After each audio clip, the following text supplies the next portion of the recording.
Hey everyone. We are sorry we're a little bit late. We're like kind of just we gotta I think this is the lowest amount of people we've ever had on a stream before. It's not really a round table. It's more of a Now it's just us. It's a straight line. it's two fangirls talking at random until other people decide to show up. But I'm good with that. So yeah, me and Min are here and then we got I have my friends here with me as well, but they're not like super fans, but they do like the show. I haven't Yes. seen enough. And I Yeah. can't watch it at home because they keep saying demon and I have a Jehovah's Witness mother. Yeah, but they're aliens, but yeah, they're like demons, magic. But And my mom's like, no. I do question how much magic there really is and how much is other stuff. That's a good question. Dude, but I'm so glad that we were so right. We should talk about that first. About we were right that a demon fucked a person. We were right about the demon screwing the person, and we were right about the Greyskins being the Calypsum suppliers. Yeah, so we were right that the Greyskins are drug dealers and that someone fucked a demon. I'm so glad that we produce this kind of content and it pays off. I'm so otherwise if we were spitballing it into nowhere and then it didn't happen and we would just be weirdos. But that's why I like the show because it's like, yeah, this is who's you're selling drugs to. So we have two people watching right now. Do you guys have any questions about the new episode? I mean, obviously, we all have a big question, and that's is Garrett gonna live or is he gonna become, a burgling? And that's stressful. But like, I was so shocked because like everything else, like I said, we saw coming, but we didn't see this coming. Okay, so maybe I'm in protect my Garrett mode with my little Garrett icon for anybody that's staring and doesn't know that I'm the original. I'm the OG Garrett fan of the fandom, but You really were like a sec. It was so funny because like the first episode had just come out, and I went onto your account, and like you already had like a banner that was like, "Dare me not to ship Janzo and Garrett" or something. And I thought it was the funniest fucking thing I'd ever seen. It was like, wow, these people really are my people. oh, but I'm 99% sure they're gonna find a way out of it. Janzo's gonna use his fantastic brain and like figure out some kind of cure through the knot pot and like and the knot pot. And I'm pretty sure because we've seen if you cheat and look ahead in the IMDb, which I totally didn't do and might protect the Garrett mechanism. He is listed there, so unless he's playing a plagueling, which I will be very upset, I think he should be okay, please. I Like, we've been like theorizing that something that the Calypsum has to do with the plaguelings, but what if it's a cure and the Kel just wasn't doing enough Calypsum? yeah. Like, Or treat it like anti-venom. Anti-venoms are based off of venoms, and if it was the idea that the Calypsum actually helps people turn, and that's why Kel was susceptible to it, they just happen to walk in the door with a metric buttload of the Calypsums, so do it on the same premise as like vaccines or anti-venoms, which base itself off of the source, and that could work. true. Or maybe like I don't think like everyone else is on Calypsum, but I don't think Garrett has. Garrett is such like I don't Yeah. think he's done it. So maybe he'll be. That's another idea. Maybe he'll be all right. But he seems really messed up, and he seems like he's getting sicker, and he's like. But then again, they put those people in those cages for a while to see if they turn. Like it takes a while. Right, it takes a while, but the reason I know Garrett's never done the Calypsum as far as we know, but like I said, Janzo could go full alchemist on it and make the vaccine or whatever Like I see that. Garrett save your boyfriend like right off the bat. Everyone liked it. I was like, thank you for the validation. But like then in the promo for the next episode, he's like, "Kill me," but obviously Jared. Jared. And welcome to Chili's. I'm sorry. It's not even the right. It's not even the right vibe. I'm sorry. Ooh, okay, but. You okay? Sometimes I can't stop laughing. Anyway, Janzo won't be able to do that. You know what I mean? He won't be able to kill his friend or anyone really, unless he in that situation. So if anyone's gonna kill Garrett, it's gonna have to be Talon. Yeah. Yeah. Well, I don't see anyone. I really don't see anyone choosing to kill him. Like, he's going to beg for it based on the whole hero's release type premise. Don't let me turn into one of those things. And I am wholly placing my bets on Janzo finding a way. On Janzo. See, well, look at Cast Girl Sam. Cast Girl Sam totally agrees with me. So, also, Catherine, that is not fair. Don't start the whole like soap opera. We have to accept Garrett's brother instead of Garrett. Not okay. Garrett is my baby. You leave him alone. What if that is a plotline though, that Garrett's brother isn't really dead and that he escaped the same way that Withers might escape though? Is this going to be the family where all of the dead siblings come back? Like, because we got Janzo with the sister. Did you see someone saying we want Essa to be the sister? What if Garrett is the brother? I did see that, but I don't know if the ethnicity matches up well for that since they're twins. Like, you could get away with half siblings maybe, but not twins. But I don't know. Like, let's be real. The Hollywood doesn't exactly. Yeah, but we could care. We'll care, but okay. Speaking of things I care about that most people don't, I'm just gonna put this out here because, you know, like for this Saturday on Cult Fans, we're featuring Trent, and Trent doesn't play a big like main character. He plays the Watchman, but let me tell you, when I have been chasing footage for this dude to figure out where all he's been, I have developed this entire headcanon based around Watchman #1 because he sees everything. Like, I was talking earlier about how I can't stop thinking about how the guards, whenever they're around, especially Gwen and Garrett, when they're like making out, the guards are right there. So I wonder, like, they're the ones who like spilled the tea and told everyone that they're together in town. Right. Well, here's the thing. Like, Watchman #1, who Trent plays, he's been walking by both with the Janzo and Talon conversation when they're out talking in front of the cart, talking sensitive stuff. He doubles back looking at Talon and Garrett having their highly sensitive conversation. He's there when Talon gets arrested. He's there when Gwen is actually revealed to be the princess/queen. Like, this guy is literally seeing everything. So I have this entire like headcanon for the true secret main character of the show. That's amazing, honestly. Like, you know how much I love reaching too far. Go for it. Why not?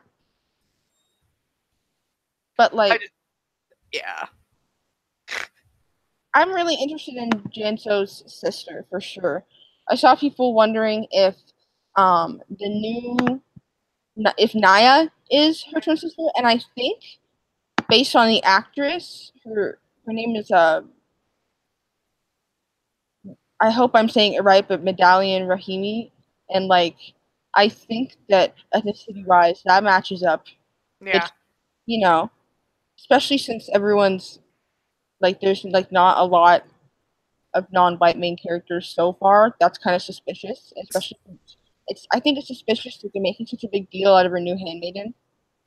Speaking of main character, like we discussed this briefly before, but with the whole Anand having originally gone to audition for Garrett before falling in love with Janzo as the character, can we actually, until he just chose Janzo as a favorite character, we almost had someone of I guess you'd say diverse ethnicity, because that let's face it, the As CW a is knight, yeah, that would have been cool. Like, not that that would have been he isn't super great in bringing his A game, but yeah, that would have been awesome. that would have been cool. And then like I don't know if you had cast a Nond, I totally would have all been for like Sonali as Talon, but I don't know.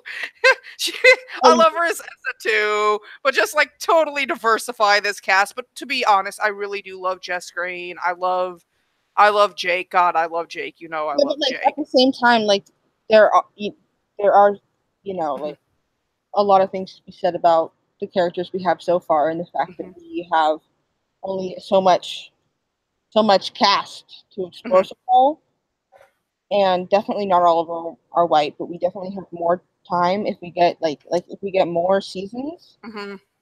Like, it's not like they're we don't want to know what the future is, especially since it's like an electric entertainment production. Like, as things go, they tend to get more and more diverse as the seasons go. Like, what was the name of the woman in the mines? Was that Syl? Syl, oh yes, love Syl. I love Syl. I want more of Syl. I'm waiting to find out her story, how she's in the mines, how she knows the mistress and maintains contact with her. I would love to explore her more. Obviously, looking forward to more of Essa. She mentioned, that's not something we can do a lot of this year, but she's hoping for a season 2 happening because then, we'll have time to understand Essa's story. So. Yeah, I really hope we get a season 2. Like, if we don't have to worry about the hiatuses, like, if it just, I'm just anxious, but if they're not a bad sign, and we do get another season, it's gonna be so much better. Like, even just the scene on the wall this episode was way better than any of the wall scenes before. Lighting and effects wise, this one was really, especially the scene of like, I don't know if it was the sun rising or setting exactly, but like over the outpost, that one was like the first time the outpost just genuinely looked beautiful. Like the like and like when they were going over the town this episode, it actually looks good instead of looking like shit. They've definitely been improving the general CG on the town and sweeps, and it was already pretty good considering their budget. I do have to say, like, we already know they use green screen on, like, the sunsets and stuff like that, but I love you guys. I love you, CG department. I love everybody, but a little less orange and a little less lens flare next time. Holy crap. Like, I felt like I was sitting in the sun, not staring at a sunset. Like, yeah. It was great. Like, it was cool to see the improvement. And the bone wolf was really, really cool. I love all the creatures. But like, ooh, the grayskins look so much better, like, and we got to see so much more of them, and the animation on their faces was great. Like, I know that it was half practical because of the pictures, but the animation for their heads was really, really good. Like, I was shook. And they look so much more like aliens than I first thought. They look more like aliens than the demons. They actually, they, in my opinion, improved the rendering on the grayskins this episode. Like, the first episode, I admit, it was in that raw, we're trying to make a pilot and we're trying to make a monster way. And I've actually seen Humphrey has improved and gotten a lot more detail on him too. But the grayskins in the jump between episode 1 and this episode drastically improved in their image, the way they move. Everything about them was more believable, I guess you'd say. Oh yeah, for sure. And there's something like, we were totally right, but I still have to wonder. Now we haven't even begun to figure out any, like, why they are doing that. Why are they? I'm really, after this episode and like how they just threw a bag of poorly packed drugs that was way too much. They didn't seem to care. Like, I'm like, is this just their shit? Is this their poop? Are they just giving their feces to humans? Are you saying humans are snorting grayskin shit? I would not put it past the show at this point. silence. You're like, I have to ingest that. I don't know how to process this information or this thought. Like, I think, was it Kieran who also thought that it might be their skin? why would it be their skin? It's green. When It's reptiles shed, like, or like when you shed your, but then again, they're made of like kind of, I don't know, their skin looks kind of like rough and rocky. Like, I don't know, but like maybe that comes off. They are crystals. Stop. okay. I don't know. I'm spitballing. But like, yeah, we just wonder what, because like that's like Gentle said, like it can be good. They hate the humans, like, but at the same time, I wonder what's the Grey seems civilized. What's their motivation in this war? Why, like, do they really? Is eating humans worth this war? Like, if left to their own devices, would they just be like, okay, fuck off? Like, so I'm sitting here trying to figure out, because we still don't even have the origin of the war of the Grayskin and the humans, and I'm kind of under the impression that people don't even understand the origin of the war. It's just one of those things that has always been, as far as people can remember. Possible. I mean, yeah, it seems like this has been going on since whatever apocalypse caused all of this. And I'm wondering what the connection. We have plaguelings, grayskins, and demons so far, right? Those are the main big, and I'm wondering how those are all connected. It seems like the grayskins and plaguelings might be connected through the Colipsum being connected to somehow the plaguelings. We don't really know if that's for sure a thing yet. It hasn't really been confirmed, but it just that's completely unconfirmed. But I will say, just on like a literary level, if you go back and look at the fact that they made a point of showing Kel snorting up the Calypsum, that seemed like a very odd thing to choose to insert if there's no point to it. And it seems like that might be the cause of the they're trying to, like every time characters have been in a lot of pain, they use the Colipsum. So it might be like if it lowers their immunity to like we said, the plagueling thing takes a long time. And it's painful, and basically you get horribly sick, but if you recover, like, and then you're fine because you got through it. Then you might even be immune, who knows, but like you're good, right? But maybe like maybe the insidious part of Colipsum is that it's such a good and alluring and now kind of easier and easier to get painkiller that makes the plagueling thing not as bad, so that people take it, but then that means that they're dooming themselves. Like they don't even realize they have to fight until it's too late. Yeah, like they take it to feel better, but they don't realize that it's like sabotaging their immune system at the same time. That could make sense. Especially if it comes from the grayskins and it's something they produce biologically, and it's like, like putting the wrong blood type or something, putting something, foreign biologically in your body, that's not good.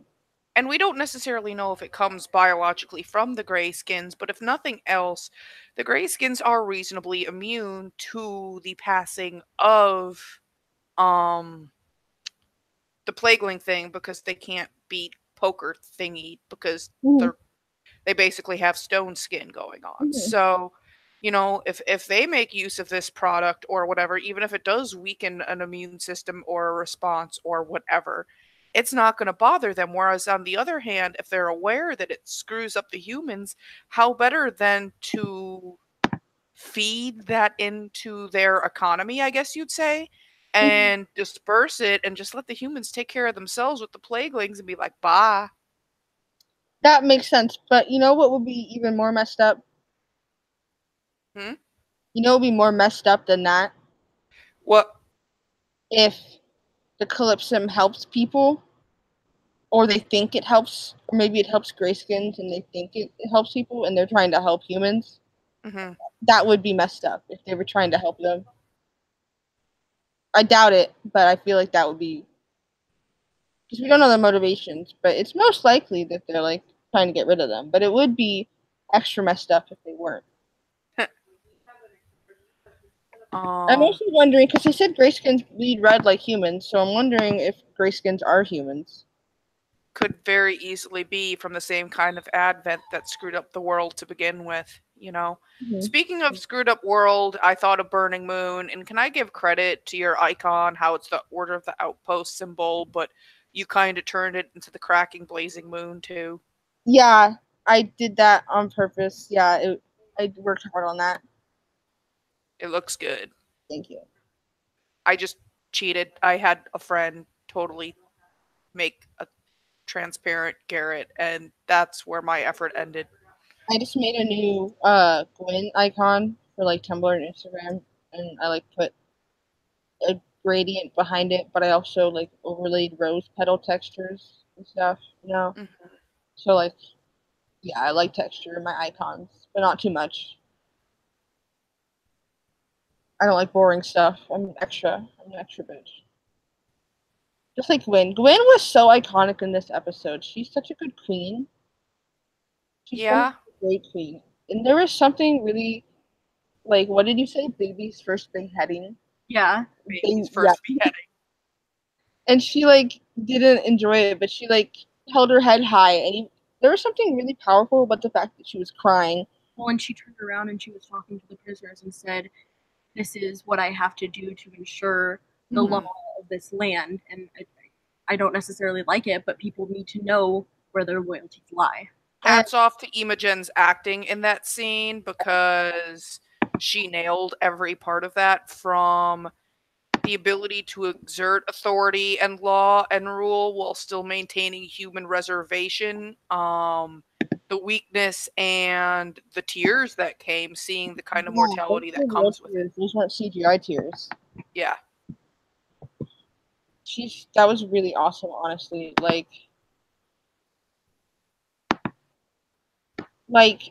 I was just blown away that she was crying during that discussion, but it made her more powerful.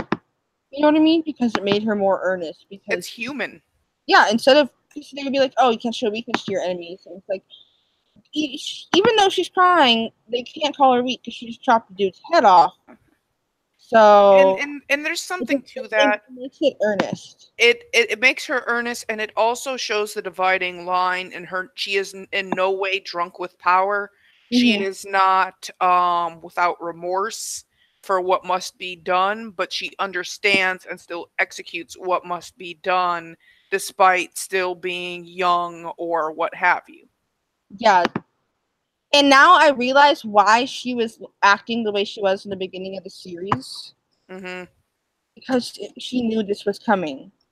Mm-hmm. She was basically like having her last hurrah in the tavern with people before she would be locked up in a tower. It was her last chance to have a good time. So everyone's like, at first I thought it was cringy that she was dancing on tables. I was like, honey, no. But now like, you dance on tables, sweetie. You dance on all the tables. You're gonna be having a hard time. She's like, I just want to get high like all the other people my age and have sex with my boyfriend without him having his head cut off.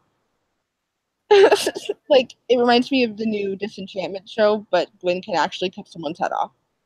She's better than her. It was honestly, like, she looks so good this episode. Her dress, I really want to cosplay her, but I want to cosplay her from this episode especially. Like, if I can, I will. Okay, so we do have several viewers right now. I'm seeing 5. That said, aside from like agreeing with us and thinking we have cool ideas, is there anything else anyone wants to actually discuss? Does anyone have any ideas or anything that they want to talk about? It doesn't even matter. It can be a complete crackpot theory. Like you think the Greyskins are from Mars or some crap? Let's talk about it. Was thinking that the Greyskins are just the Greys, like the Roswell Grey aliens, because they kind of look like them on steroids. Yeah, like they got ripped. It's that Calypso, man. Yeah, it's that Calypso. I honestly feel like Talon sampled the Colipsum supply on her way back, and that's why she was tripping out in that dream. Because she was high. Show the Greyskins yet? Yeah.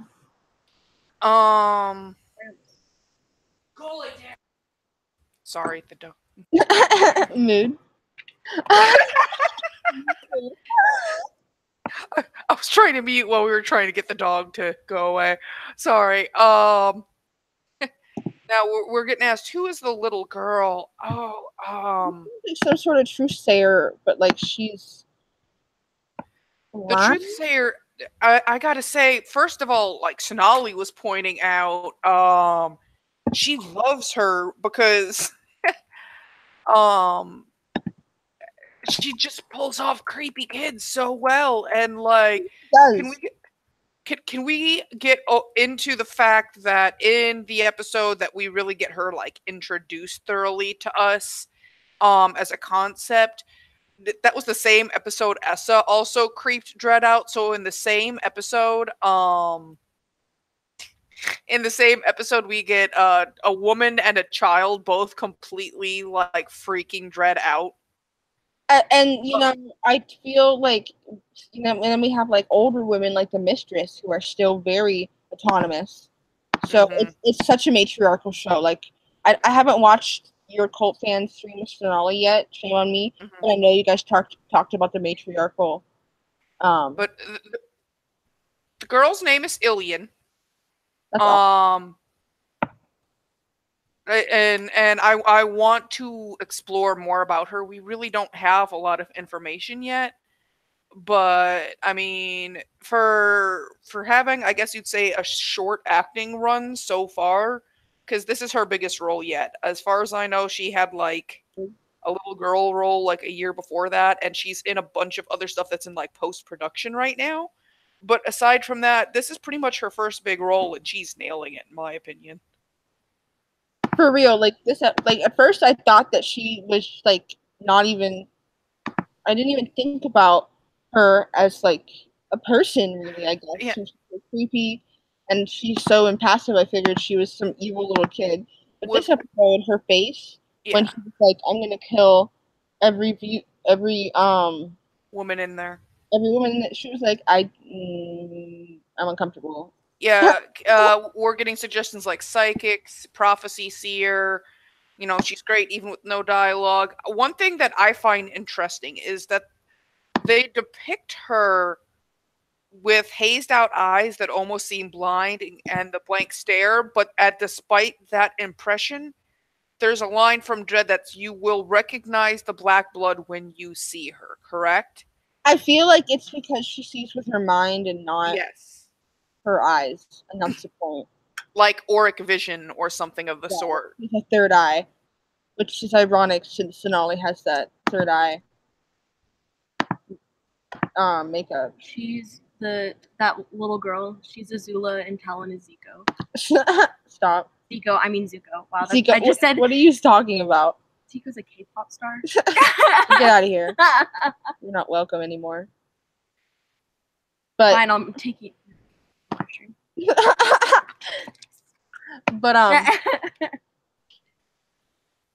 But they showed the burning moon again. Speaking of it, they like so far they've only like went to that, you know, like shot where they're just showing the moon in space, basically. You know, they've only, you know, showed that during certain scenes, but they showed it this episode, and I was like, that seems ominous. I couldn't quite attach it to anything.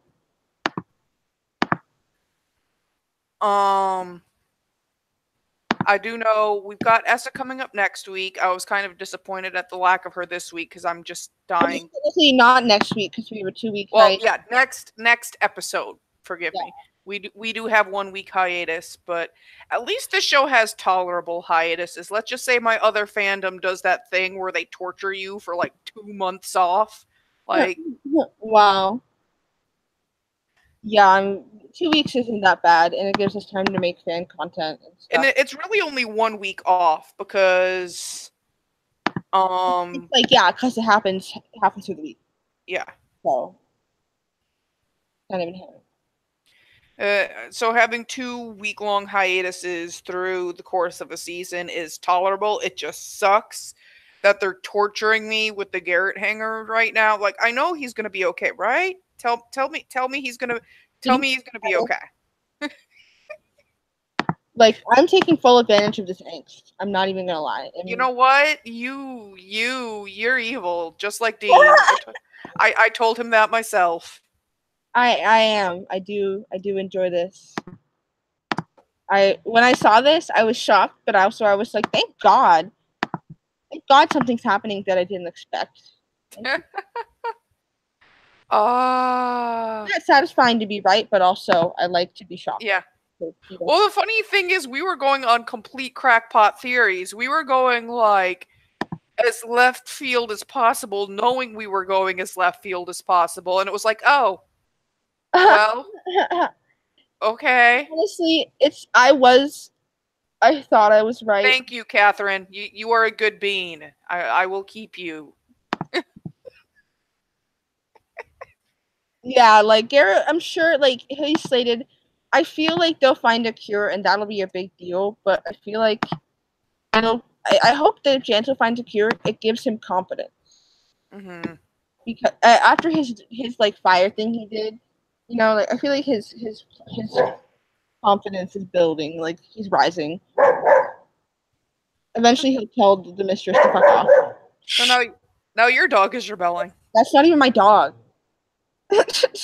What is it? A bone wolf? What, like some kind of puma? No, it's my neighbor's dog. Shut up. Shh. Roo. Rutro. Anyway. But the bone wolf was so cool because, like, it was really well rendered as well. Uh-huh. And it was interesting that Janto was like, yo, get your demon up in here. The Bone Wolf gave me honest flashbacks to an old D20 campaign I ran in a homebrew system. We had actually made a creature like that, and it's a little off topic, but too long didn't read.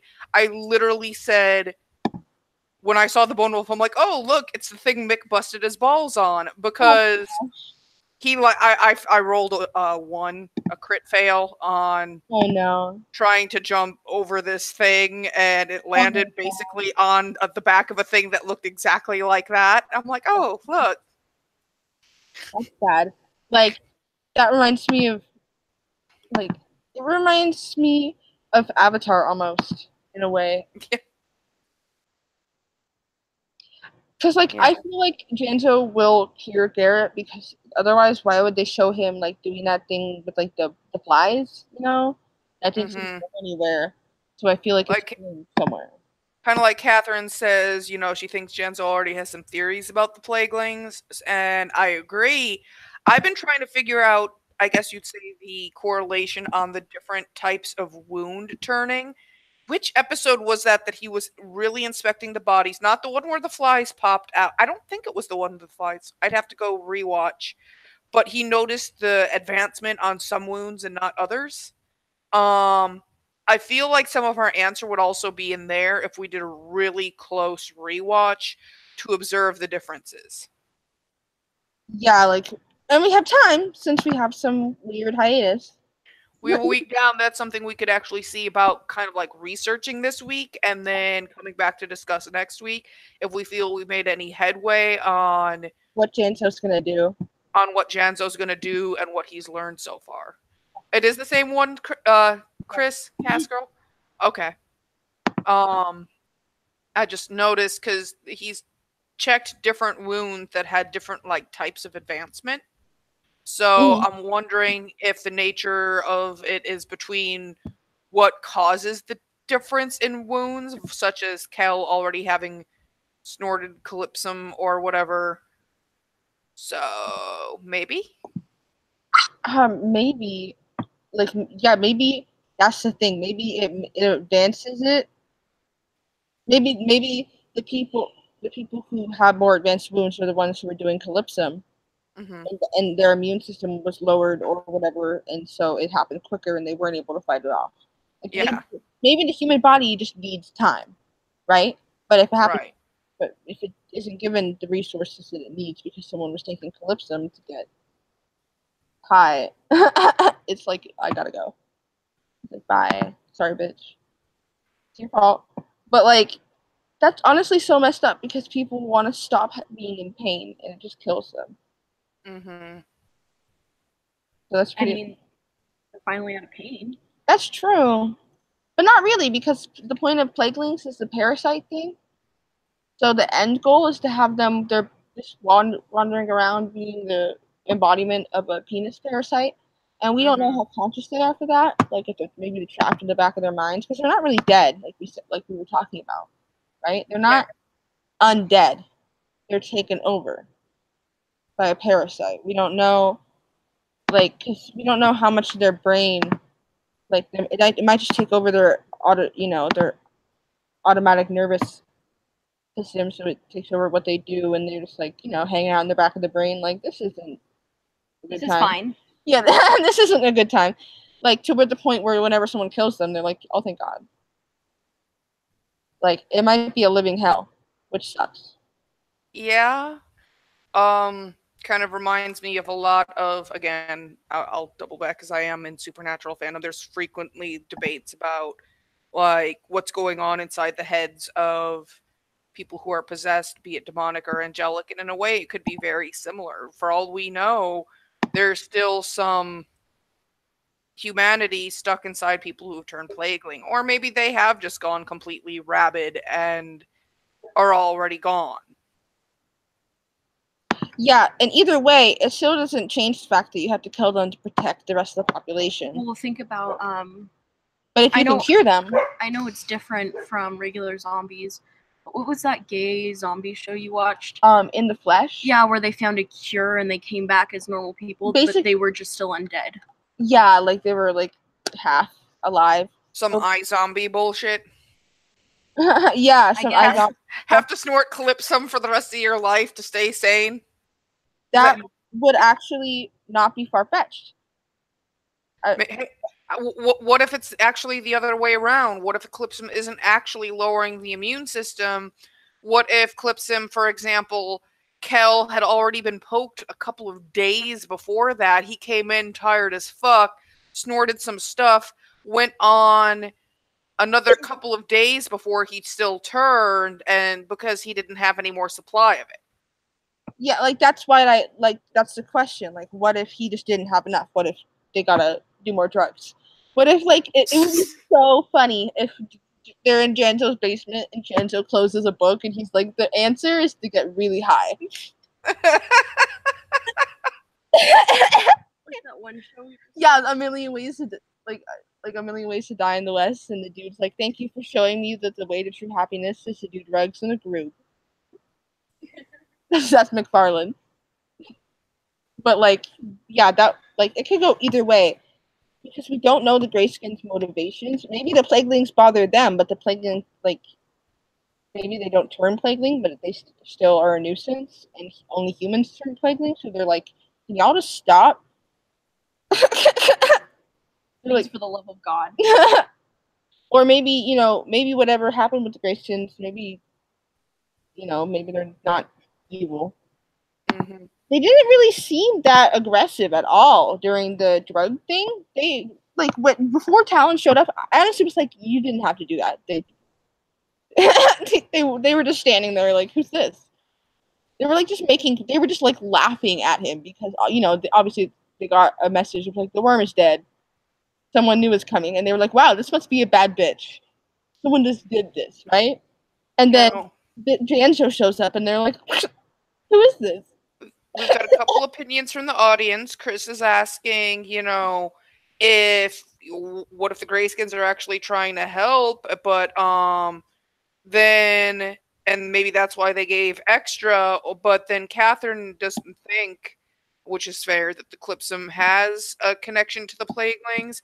I'll just say, I think the reason that's drawn out is, of all characters that they chose to make a point of showing partaking in Calypsum, it did seem a little bit strange to choose to give that to him. But Talon and Talon's boyfriend before he died were also doing the same thing around the same time. Mm-hmm. So it could just be, Mm-hmm. But it's odd to give it to the character right before the character is doomed. Like, of all the things that you could feature, with the character, all the things available in the episode and a half, basically you have that character available.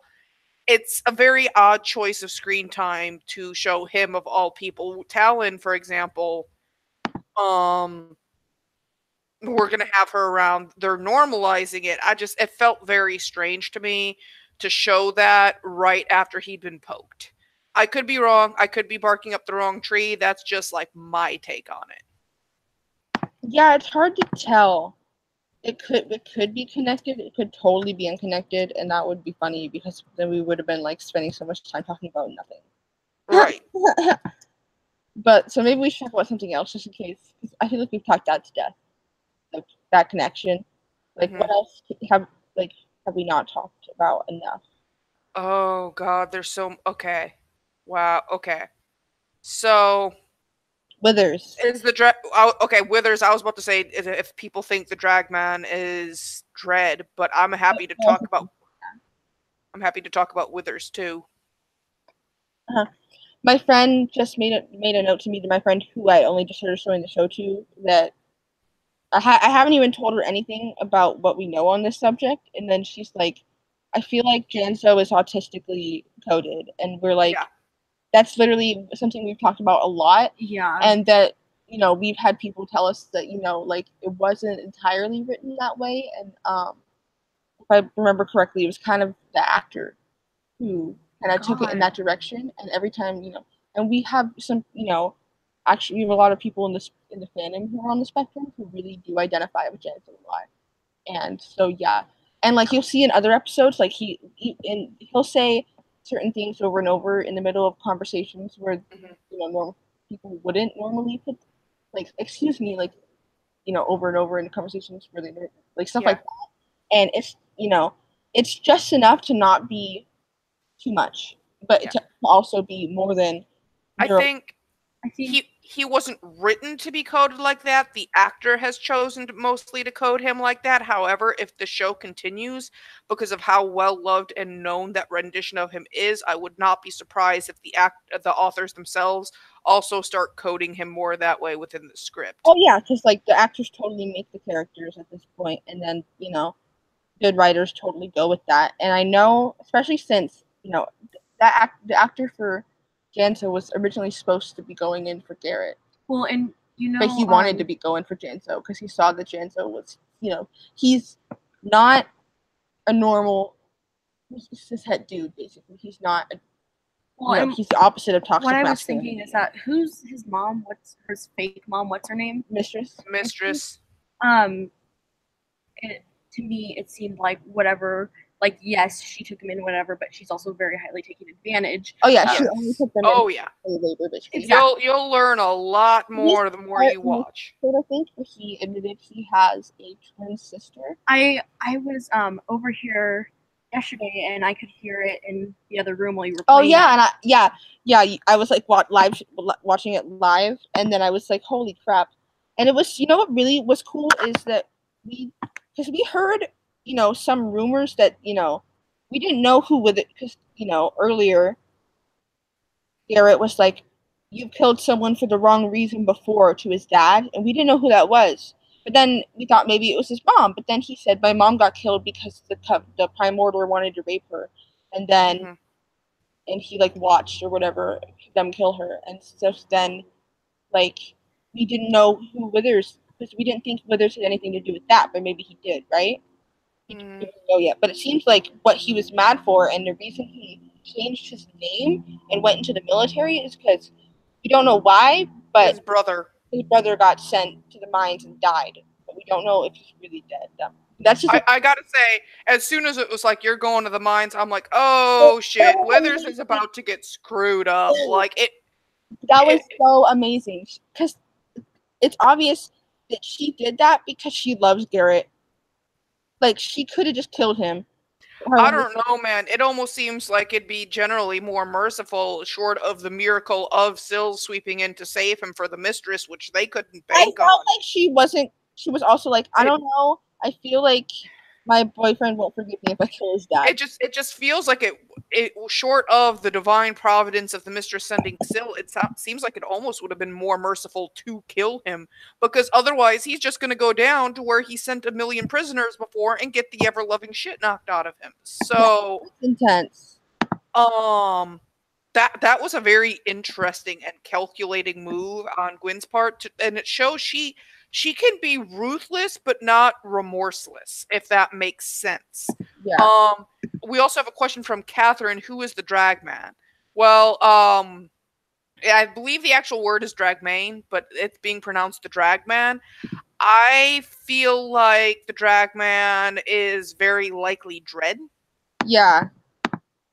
But at the same time, it feels, I don't know. I feel it means death, but the dragman is coming is something that the demon even said to her in her vision at night. And that's right while we were getting back-to-back like bookends surrounding her of everything Dread's doing and him taking very sharp motion to find her. So death is coming. That might not even necessarily be explicitly for Talon right now, as much as it's death is coming for the Outpost at this point. They're going to kill every woman there until they find the one that bleeds black. Yeah, and the girl seemed she seemed conflicted because she's like, I don't want to be part of him killing people, but if I don't tell him exactly who it is, when the time comes and rat that chick out, he's just gonna kill everyone else. So she seems like she is remorseful. She seems like she just doesn't want any part in this. And I honestly really like Dread. Like, I'm very entertained by him. I was very happy when he killed the cheaters this episode. I'm gonna be real. He was like, "Oh, you were with another man's wife? You died too." I'm changing my mind. I'm gonna kill you." Like he was just gonna, whip him a bunch. Like, you're fucking on my desk. That's rude.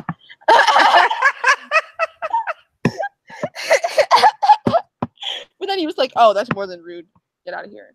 He's very lawful evil. Like Marshall Withers, he's like more can lawful, neutral good, lawful good. But can we actually point out it was very subtly and well drafted, but they actually subtly portrayed a form of villainous misogyny with Dread with that, because initially, while it was both dude and chick on the table, it was basically like, we'll put the wench to death, and he didn't care about what the dude was doing until, oh, it's another man's wife. Basically, oh, you're with another dude's property. I'll kill you too now. It seems like because you know how the Outpost is really matriarchal. Mm-hmm.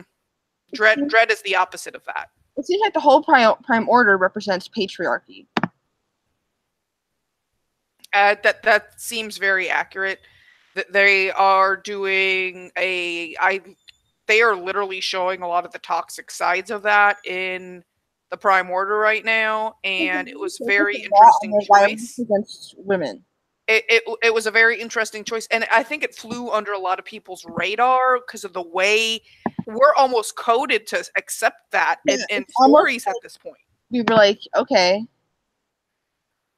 But in the show that has been so matriarchal, full of very powerful women driving the show, it was a very, to me, jarring thing for him as a villain. So he's doing his job to suddenly have him turn around and basically treat her like property. First, it's okay. Well, you were screwing on my desk, so I'll kill her. You shouldn't do that. That's the quartermaster's wife. Oh, then I'm doing him a favor. You die with her. So he didn't care until that. Yeah. It was basically you were making use of someone else's property. You're dead too. And that was a very pointed but statement delivered in such a way that we just kind of gloss over it. Yeah, and like it seems really evident that the struggles we face today are even more enhanced in a society like this because everyone's destabilized and powerless. Mm-hmm. So it's pretty intense. Like, it's interesting how anyone can turn from, like, Talon was like, they weren't actual bandits, they were just musicians that robbed us because that's how life is. Mm-hmm. Like, they weren't professional bandits, they just saw an opportunity and took it and failed badly. Failed badly. Yeah. So, like, I love Janzo trying to set up the alarm system there, and she's until Talon's like, you know, you're just going to attract more plaguelings, and the way he like froze and slowly backed away. And when she smiled and grabbed him, that was so cute. They were so cute this episode. That's just it. Like, you know, everyone knows I'm Garrett trash, but at the same time, Talon Janzo is like becoming my OTP for this series. I'm sorry, I just can't help it. Like, oh, they're so good. They're so. Obviously, the OT4 is the right way to go, though.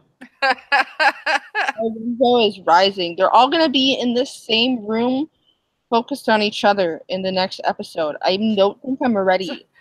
Cast Girl Sam says, I ship everyone. Yeah, the OT4 is the thing for you then, Chris. That's just Tarwinzo is life. And it's honestly, you know, it's destiny because it has an amazing ship name that rolls off the tongue, even though it's a 4-person ship name, which is very difficult. Yeah, the last 4-way ship I shipped was like Bokuaka Kuro. That sounds fucking like a mouthful. Yeah, because they from Haikyuu. God, mood though. But like Team Eyebrows. I don't know, guys. Like, I love Janzo. I love Garrett. I gotta say though, I'm all for Team Teeth lately. Team what? Team Teeth. What's that? Essa. You're so right. You're so right. I literally was posting my Essa edit on Zen, and I was like, she can rip my throat out with her teeth. And like, I was showing my mom and my friend the first few episodes yesterday, and Talon came on screen, and I'm used to talking to my friends in a certain language, so I said, "Mommy," in regards to Talon, but I realized I had said it in front of my mother. And we were like, and my mom just laughed. She was like, okay. But it cracked me up. But like, Talon's fight scenes get better and better. It was really funny when she got tossed like a rag doll by a wolf.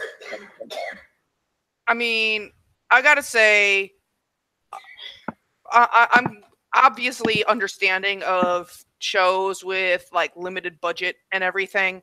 But I don't know if it's just that they've been given more budget as it goes along, or they have just learned to like MacGyver this with rubber bands and paper clips and Elmer's glue to stick it together.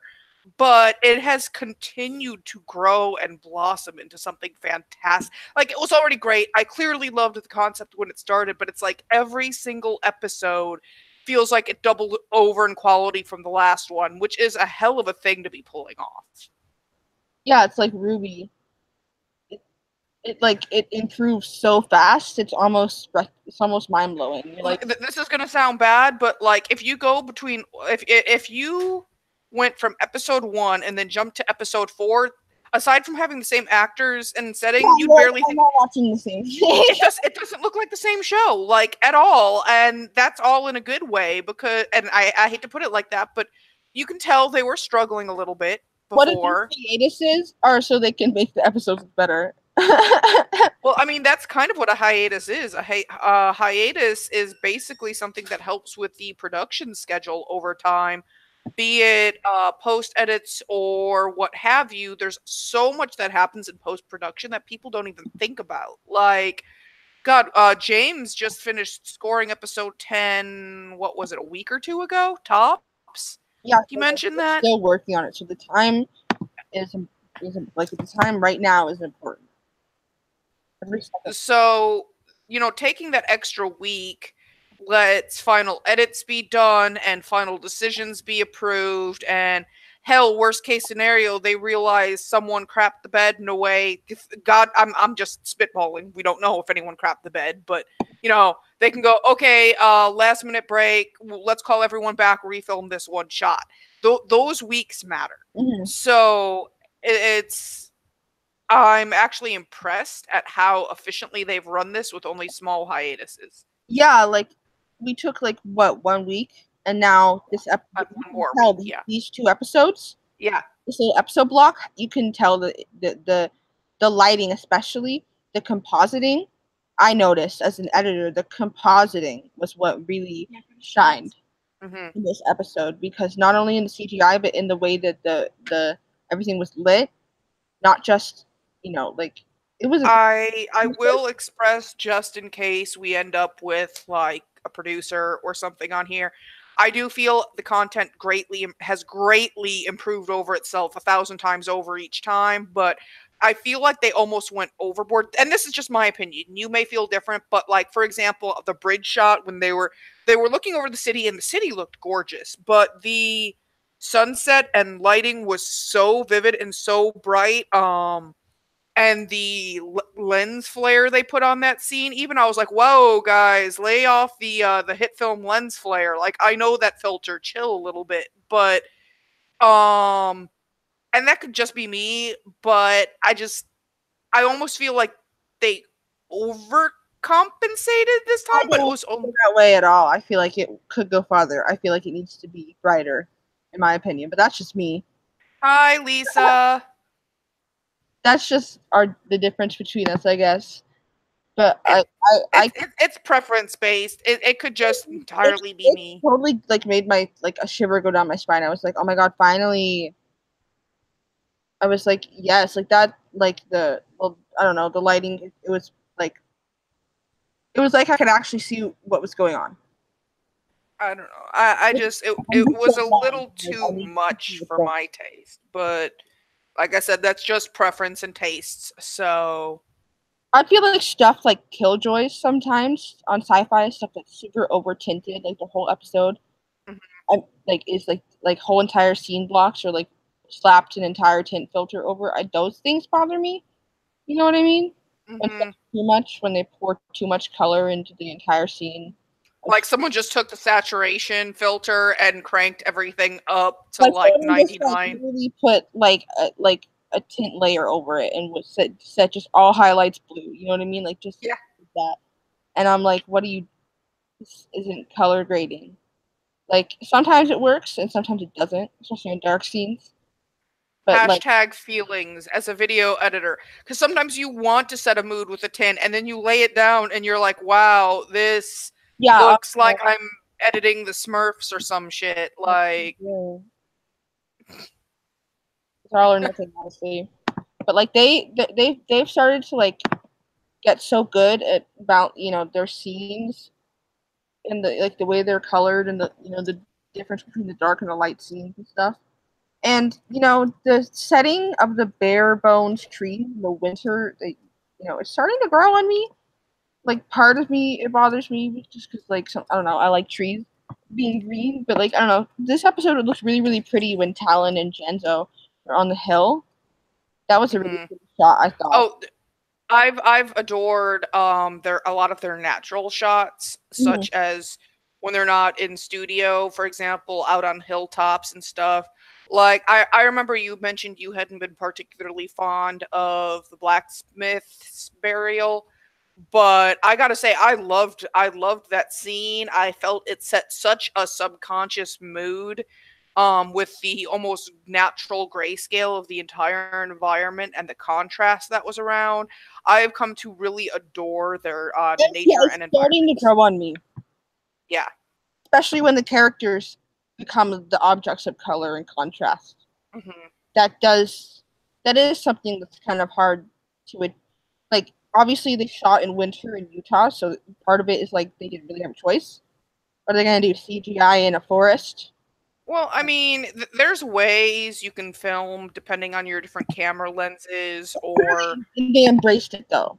yeah, Yeah. they embraced it, and I feel like they really mastered a look that set a mood. So hats off to the director. I don't know what they did with that scene, but it was very well done, like A plus. And also, speaking of Ruby, like like that show, one of my favorite things is every season is a different season, so it looks different in a lot of ways, lighting and color wise, because it's literally like winter, fall, spring, summer. And this seems like the kind of show that could do that, where it's like the first season is happening in winter, where everything's dead and everyone's miserable.